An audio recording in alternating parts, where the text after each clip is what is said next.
Hello Internet, I'm Jackie Fox, and in our last 3 videos we've talked about zombie companies and possibly how to steer ourselves away from a zombie economic system, and how neoliberalism is coming to an end, but we still have the problem of a lot of these companies being too big to fail. First, I want to start this video with a little bit of a disclaimer, because some things have developed as I was writing this series, and I don't want anybody to be confused about what side of this I'm on.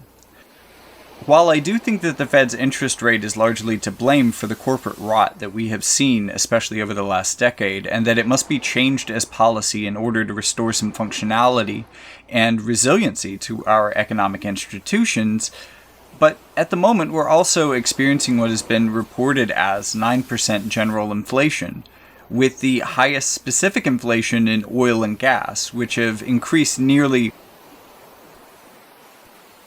Prices for oil and gas specifically have decreased recently, and this is not reflected in those numbers. The Fed is doing their part with what I have suggested previously, however, they are doing it without any of the protections that I suggested in the previous videos. So there is nothing at the moment put in place for the working class to support them, because their goal in this, in raising the interest rate, is actually, and they have pretty much and fairly explicitly said this on different occasions, is actually to create unemployment and lower wage growth, and take away the bargaining power of unions to some degree. And this is because traditional economics tends to look at inflation as something that you can cure by effectively pushing down the job market. It's like the modern equivalent of bloodletting, that even by their own logic, this solution doesn't make any sense for solving the type of inflation that we face, because it's based on having limited supply and not an overabundance of demand.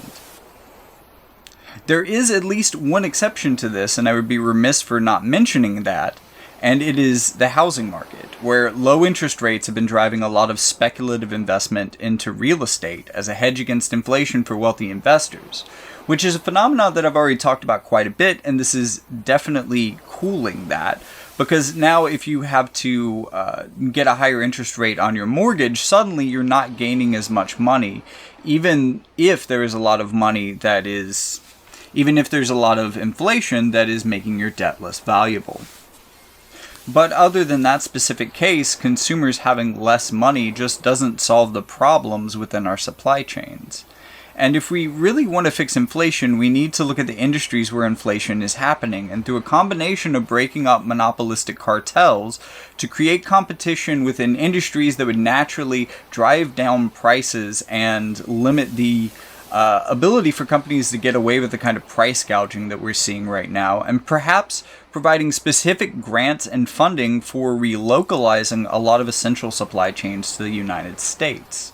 Because until we fix our supply chains issues in a way that will work moving into an uncertain future of trade across the open seas, when that kind of thing can't be guaranteed because of, say, antagonistic blockades like we're finally seeing end around Ukraine, when you're seeing viral outbreaks, I believe monkeypox just got declared a global epidemic, this morning-ish.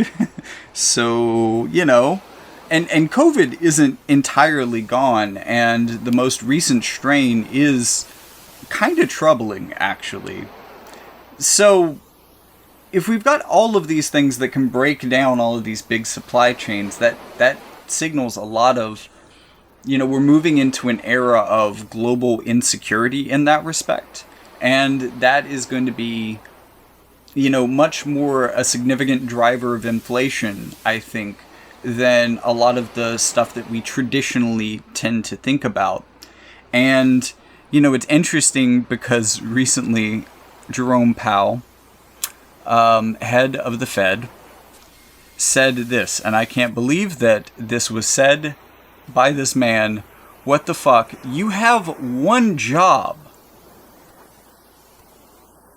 Way to say it would be, I think we now understand better how little we understand about inflation. That's not very reassuring. No, honestly, this was unpredicted. You had one job, sir, and you have done it very poorly. So, if the Fed is intent on forcing our economy into a recession, then we have to push Congress to fund local unemployment programs so that people don't have to go hungry, so that certain people can pay a little bit less to get the things that they want to buy. But also, we need to seriously consider shoring up certain supply chains within our own borders that are of national importance. Now, we're a gross exporter of food, so unlike other countries, we may not have to focus as much on having to grow more food in this country, which is good. At least if you're talking about a government's responsibility to feed its own people, we're in a good position to survive in this respect. However, there are many other supply chains which we should localize as much as possible, instead of relying on portions that are manufactured overseas. A really big place that we should be investing as a country is in building microprocessors, which is largely being done in Taiwan, making this a place of great political importance, because if the world were to become more divided, then whoever controlled Taiwan would have a powerful edge over the rest of the world, essentially being the only country or group of countries in the world with the access to truly modern technology, while the rest of us would basically slowly revert to a pre-internet age.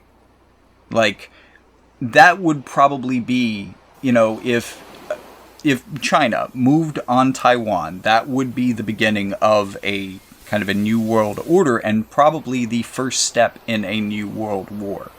And it's almost entirely because of how, there's also a trade reason that would make it impossible for us to fully blockade their naval routes if they control Taiwan. But other than that, the political importance of that one island is its ability to create microprocessors. And we need to diversify that. And we need to be doing some of that in our own country. But there's also many aspects of ecological change that need to happen more within the United States, as certain aspects of green technologies are still being built or constructed outside of the United States, although we do have strong supply chains for most of it. So perhaps we could just build those up to become more resilient. And one big place that we could invest, especially that Europe should invest, is in nuclear power.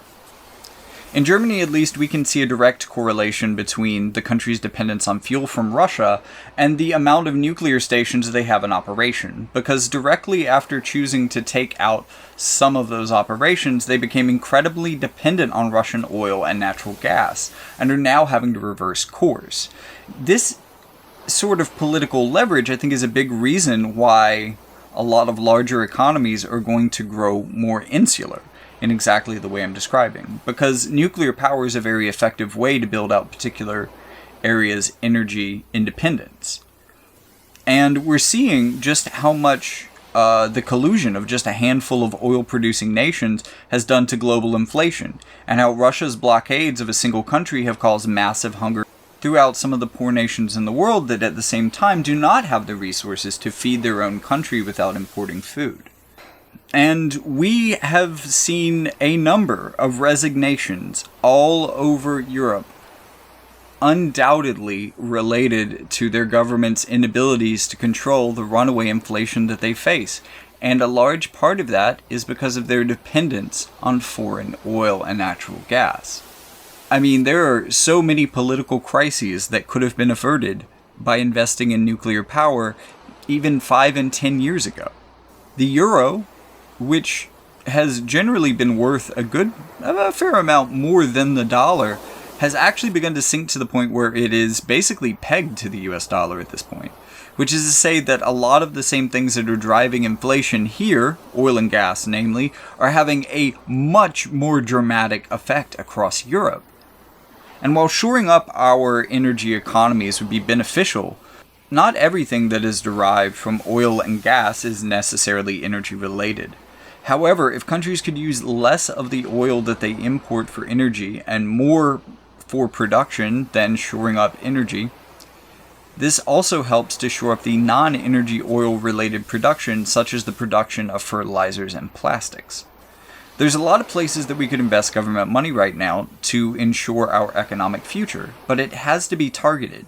It can't just be free money to any investor or project that wants it. Instead of a money cannon blasting financial institutions like a fire hose, we need to be firing targeted drone strikes of money on the industries that are of political importance to the future of our country. So just to be clear, I'm not against the Fed raising interest rates. But it doesn't make sense to do that in isolation or specifically to counter the type of inflation that we see in our economy right now. Because forcing a recession without building a safety net is really just austerity for austerity's sake. Because it does nothing to solve the problem that we face. And in fact, it probably just pushes us more towards a future of stagflation, which some people fear even more than inflation. So, yikes. What a terrible solution, sir. Thank you for tuning in, and if you like this content, be sure to hit up one of these two options on screen if you can. If you've got a few extra dollars to spend, I would greatly appreciate it. This does, well, take the edge off of my power bill at least, and it's pretty hot. So, thank you. And I hope you stay cool as well.